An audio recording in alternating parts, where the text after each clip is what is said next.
اگر وہ کسی کی بہنیں ہیں تو حضرت حفصہ کی طرف بن کر کے دکھلائیں، اگر وہ کسی کی خالہ ہیں تو حضرت عائشہ رضی اللہ عنہا کی طرف بن کر کے دکھلائیں. یعنی جس میدان میں ہو اس میدان میں وہ نمونے کی بنے. دیکھیے خواتین نے بھی ہر دور میں علم میں بہت نمایاں کارنامہ انجام دیا. یہ ایک بات میں کہا کرتا ہوں، یہ تو بات معلوم ہے کہ جو 7 صحابہ نمبر 1 کے محدث ہیں، ان 7 نمبر 1 کے محدث صحابہ میں حضرت عائشہ کا تیسرا یا چوتھا درجہ، تیسرا یا چوتھا درجہ حضرت عائشہ رضی اللہ عنہ کا. اسی طریقے سے اہل علم جانتے ہیں کہ فقہ کی ایک کتاب ہے بدائع الصنائع. بدائع الصنائع یہ کتاب جو ہے ایک کتاب کی شرح ہے، تحفۃ الفقہاء کی شرح ہے. تحفۃ الفقہاء جو مصنف ہیں یہ خسر ہیں. ان کی ایک بیٹی تھی جن کی شادی انہوں نے بدائع الصنائع کے مصنف سے کر دیا. تحفۃ الفقہاء مصنف وہ خسر ہیں، بدائع الصنائع کے جو مصنف ہیں وہ داماد ہیں. ان دونوں بزرگوں کی یعنی ایک کی بیٹی اور ایک کی بیوی اعلیٰ درجے کی فقیہ اور مفتی تھی. اہل علم جانتے ہیں کہ عورت جو ہے قاضی نہیں بن سکتی، لیکن عورت مفتی بن سکتی ہے، محدث بن سکتی ہے.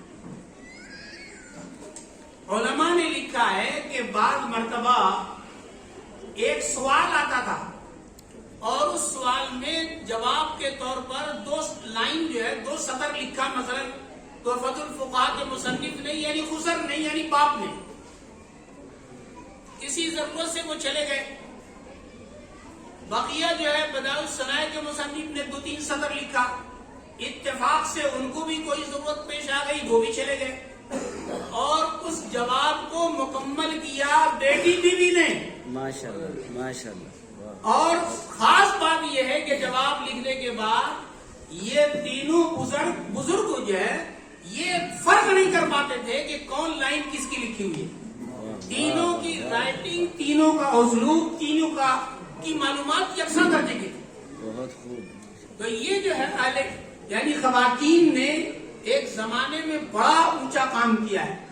امام بخاری، یہ بخاری شریف ہیں، امام بخاری رحمۃ اللہ علیہ نے 1080 اساتذہ سے حدیث پڑھی ہے، لیکن بخاری شریف میں 321 محدثین سے انہوں نے روایتیں نقل کی.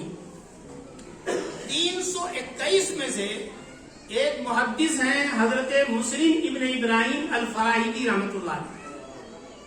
مسلم ابن ابراہیم الفراہیدی رحمۃ اللہ علیہ فرماتے ہیں کہ ہمارے اساتذہ میں 70 خواتین تھیں، 70 خواتین. تو اس لیے خواتین نے علم حدیث میں، علم فقہ میں بہت نمایاں کردار انجام دیا ہے. اللہ کے مطالعہ سب لوگ جانتے ہیں کہ اللہ کے رسول صلی اللہ علیہ وسلم جب 25 سال کے تھے تو 40 سال کی ایک خاتون سے شادی کی جن کی 2 شادیاں اس سے پہلے ہو چکی تھی اور ان شادیوں سے بھی بچے بھی تھے.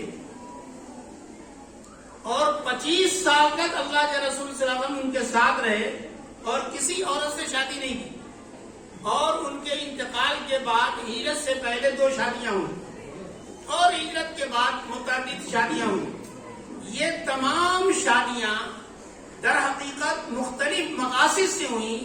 ان مقاصد میں ایک بڑا مقصد یہ تھا کہ نسوانی مسائل کو سیکھ کر امت کو بتا سکے. اس لیے حضرت عائشہ رضی اللہ عنہ اور حضرت عائشہ رضی اللہ عنہ کے بعد حضرت ام سلمہ رضی اللہ عنہ نے امت کے جو نسوانی مسائل ہیں اللہ کے رسول صلی اللہ علیہ وسلم کے ذریعے سے سیکھ کر کے امت کی خواتین کو بتائے.